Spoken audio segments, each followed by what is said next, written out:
को लेकर आप कैसे देखते हैं, क्या कुछ खास होगा इस टीम में, और आज पहली बैठक थी इसको लेकर? देखिए, गठन हुई है वो मेरी दोनों बेटी जयश्री सोरेन और राजश्री सोरेन के द्वारा हुआ है। अब उनकी जो सोच है वही है इस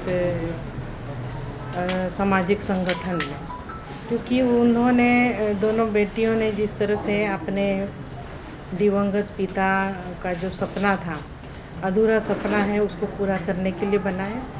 और जिस तरह से अभी भी उन लोग देख रहे हैं कि उनके जो दादाजी और उनके जो पिताजी ने झारखंड में आंदोलन किए और आंदोलन करके अलग राज्य किस तरह से बनाए, और उसका जो मकसद था कि हमारे यहाँ के झारखंडियों का समुचित जाति विशेष, जो हम कहना चाहेंगे दबे कुचले जो लोग हैं, जिसका विकास नहीं हो पा रहा है झारखंड में, उन सबों का विकास के लिए ये हमारा जो गुरुजी बाबा ने झारखंड को अलग राज्य बनाए। और इतने 21 साल होने के बाद भी जो कि अभी तक इस राज्य को पिछड़ा राज्य ही कहा जा रहा है, तो 21 साल 1-2 दशक है, इतने समय बीतने के बाद भी हमारा झारखंड पिछड़ा ही रह गया है। तो गुरुजी बाबा का सपना भी अधूरा ही रह गया है। और अगर उनके दिवंगत पिता अभी जिंदा होते तो शायद ये विकासशील राज्य में से गिना जाता। यही एक कारण था कि उनकी दोनों बेटी जो दुर्गा सोरेन जी के हैं, तो इसी सपना को साकार करने के लिए आज इस तरह का सामाजिक संगठन बनाए। और ये पार्टी से अलग नहीं है, पार्टी का ही एक अंग है। इसको कहीं ना कहीं इस तरह से अगर देखा जाए कि पार्टी को ही मजबूती मिलेगी। पिता तो नहीं है, लेकिन आप जो कैसे उनको सपोर्ट करेंगे, दोनों बच्चों का जो आगे झारखंड के लोगों के लिए विकास के लिए काम करेंगे? देखिए, मार्गदर्शक के रूप में तो हम लोग है ही, सभी को ये सपोर्ट कर रहे हैं। जो प्रेरणा जो है कि सब किसी से ले रहे हैं वो लोग, क्योंकि अभी सीख भी रहे हैं और उन लोगों में इच्छा भी है कि समाज के लिए इस तरह का काम करें। मैडम, भले ही आप ये कहती हों कि जेएमएम का एक हिस्सा है दुर्गा सोरेन सेना, लेकिन हाल के दिनों में आपने देखा होगा कि जो लोग झामुमो में थे और आपके संगठन के साथ काम कर रहे थे, सहयोग कर रहे थे, उन लोगों पर कार्रवाई हुई है।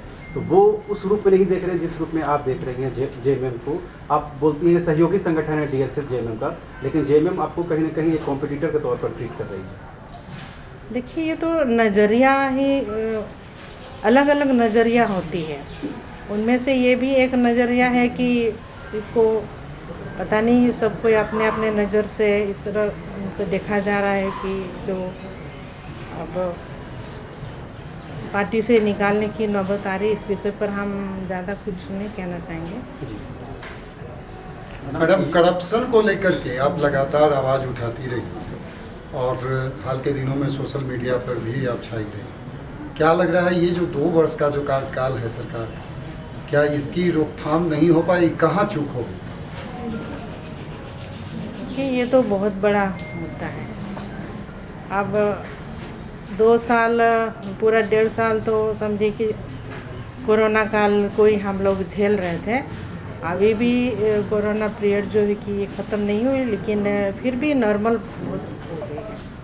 अब करप्शन का जहाँ तक बात है, तो अफसरशाही हावी है यहाँ। अफसर ही सरकार चला रही है यहाँ। ना तो मंत्रियों का ना विधायक का कुछ सुना जा रहा है। जिस तरह से हमको हर एक क्षेत्र से विधायक भी कह रहे हैं कि एक थाना प्रभारी तक बात नहीं सुन रहे हैं अपने एरिया में। तो ये तो हो ही रहे। करप्शन जब विधायक और मंत्रियों को भुगतनी पड़ रही है, तो आम जनता का क्या हाल हो सकता है, आप लोग बता सकते हैं। तो सभी त्रस्त ही है, अभी भी त्रस्त ही है। अब कोशिश तो हम भी अपने स्तर से कर ही रहे हैं, आप लोग देख ही रहे हैं। आपकी सरकार है, आप मुख्यमंत्री तक अपनी बातों को रख रही हैं? ये जो समस्याएं आई हैं करप्शन को लेकर के, जो बात नहीं विधायक मंत्री की सुनी जाती है, तो बिल्कुल हम जब भी मिलते हैं तो हम चर्चा करते हैं इन्हीं सब विषयों पर। इस तरह की चल रही है। अब तो मुख्यमंत्री अपने जो निर्णय ले इसके बाद, लेकिन हम जानकारी उनको समय समय पर देते रहते हैं। आखिर क्यों नहीं रुक पा रही है? आप मुख्यमंत्री तक बातों को रख रही हैं। मुख्यमंत्री के पास में जब जानकारी हो जाए तो उसके बावजूद भी ये चलता रहे, तो ये तो बहुत गंभीर विषय है। इसमें तो हम आप लोगों का भी मदद लेना चाहेंगे। आप लोग तो मुख्यमंत्री को बहुत चीज़ सवाल पूछते हैं। इस सवाल भी आप लोग उनको थोड़ा पूछें कि, क्योंकि हम तो सभी तरह का जो बातें हैं, जो पब्लिक का हो चाहे विधायक मंत्रियों का है, जो भी समस्या क्षेत्र का है, इस तरह से कि उनकी बातों को नज़रअंदाज किया जाता है। प्रशासन, पुलिस प्रशासन चाहे अफसर है, तो ये चल ही रही है। अभी हाल ही में चंपा सोरेन के आवास में विभिन्न कमेटियों की बैठक हुई, जिसमें एक संविधान संशोधन समिति थी और एक राजनीतिक रूपरेखा समिति थी, जिसमें अभी आपको जाना था मगर आप नहीं गई। बता पाएंगे कि उन कारणों से आप नहीं पहुँची थी? देखिए, क्षेत्र में प्रोग्राम था और हम निकल गए थे। और मेरा तो जामा बहुत दूर पड़ता है, या तो इधर का प्रोग्राम करते हैं या फिर वहाँ का प्रोग्राम करते हैं, यही एक कारण था। एक दूसरा सवाल ये है कि भी हाल ही में जेएमएम के अंतर्गत संविधान संशोधन समिति की बैठक हुई, इसमें कुछ एक प्रस्ताव आए, तो आपको क्या लगता है कि अभी क्या ज़रूरत पड़ी महाधिवेशन से पहले संविधान संशोधन करने की ज़रूरत में? पार्टी को क्या ऐसी ज़रूरत पेश आ रही है जिसमें पार्टी संविधान बदलने के लिए आगे आ रही है, अपना पार्टी का संविधान? अब देखिए, इस पर तो हम ज़्यादा कुछ कहना नहीं चाहेंगे। समय समय पर अगर ज़रूरत पड़ती है तो उसका भी प्रस्ताव लाया जाना जरूरी है।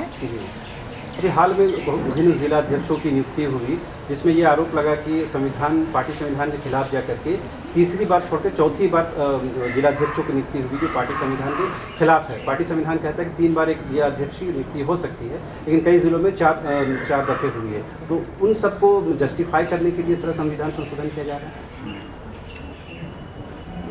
देखिए, बहुत कुछ इस तरह की मामला है जो हम क्या कहें।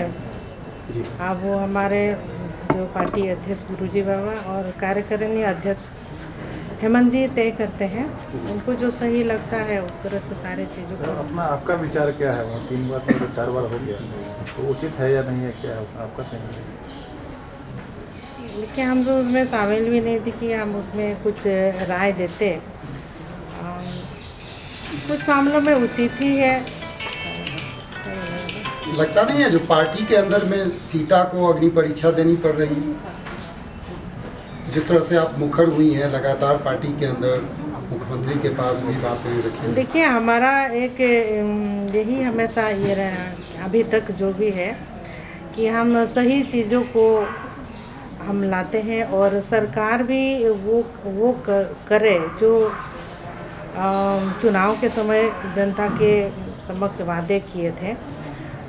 हम यही चीज़ों पर हमेशा रहते हैं कि किस तरह से डेवलपमेंट राज्य बने हमारा झारखंड, पिछड़ा राज्य के रूप में ना गिना जाए, क्योंकि 21 साल हो गए और इस पर हम अपने स्तर से आंदोलन ही कर रहे हैं। अग्नि परीक्षा में क्या बोलते? एक अहम गठन के दौरान ये वादा किया गया था कि प्रत्येक वर्ष 5 लाख नियुक्ति देना है, बेरोजगारी भत्ता देना है। वो तो बहुत दूर की बात हुई। एक क्रिस्टल क्लियर पारदर्शी तरीके से परीक्षा भी नहीं हो जा रही है। 1 महीने से ज़्यादा का वक्त होगा, जेपीएससी अभ्यर्थी अभी भी सड़कों पर है, अभी भी राजभवन के पास बैठे हुए। क्या लग रहा है सरकार जानने के बावजूद भी अनजान बन रही है?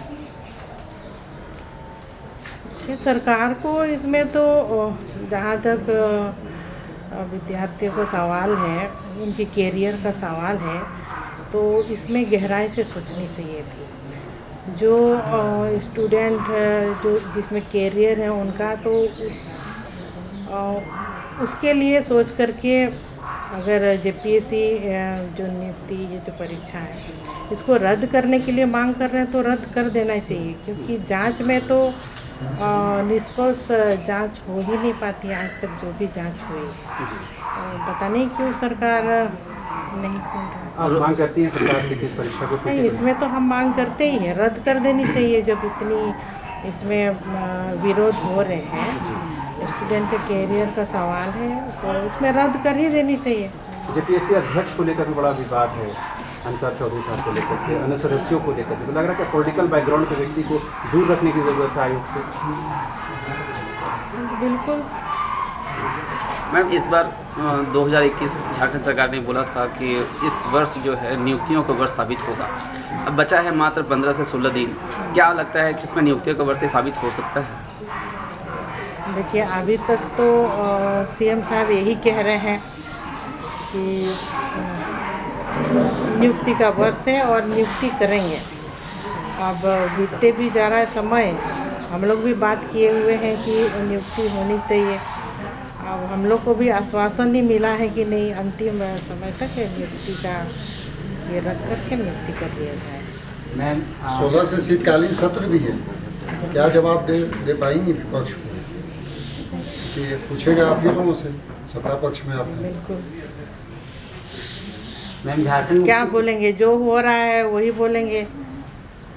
झारखंड मुक्ति मोर्चा जब चुनाव में गई थी तो वादा की थी 5 लाख रोजगार दी, सरकारी नौकरी। अब मुख्यमंत्री कह रहे हैं मुर्गी पालिए, बकरी पालिए, स्वरोजगार। ये कहाँ तक, इसको कैसे देखते हैं?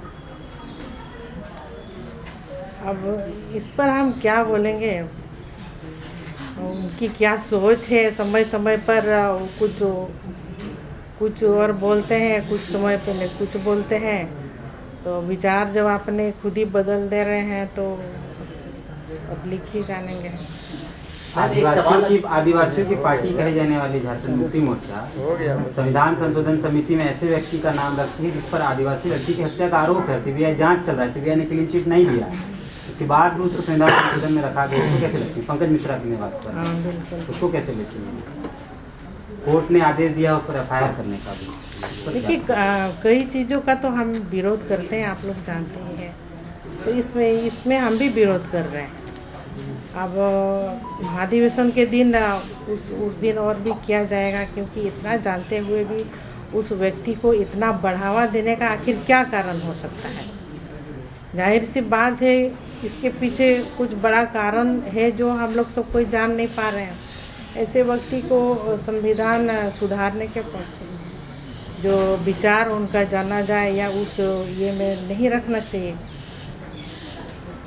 ठीक है, एक देवघर लास्ट सवाल है, टीएससी का विवाद जो है कि लोकसभा में भी था और जो गठन है इसमें राज्यपाल की भूमिका को जो गौण कर दिया गया है, इस पर सवाल उठा है और राज्य सरकार से तलब किया जा रहा है। आपका क्या मत है कि टीएससी का गठन हुआ है वो संवैधानिक है या असंवैधानिक तरीके से गठन हुआ है?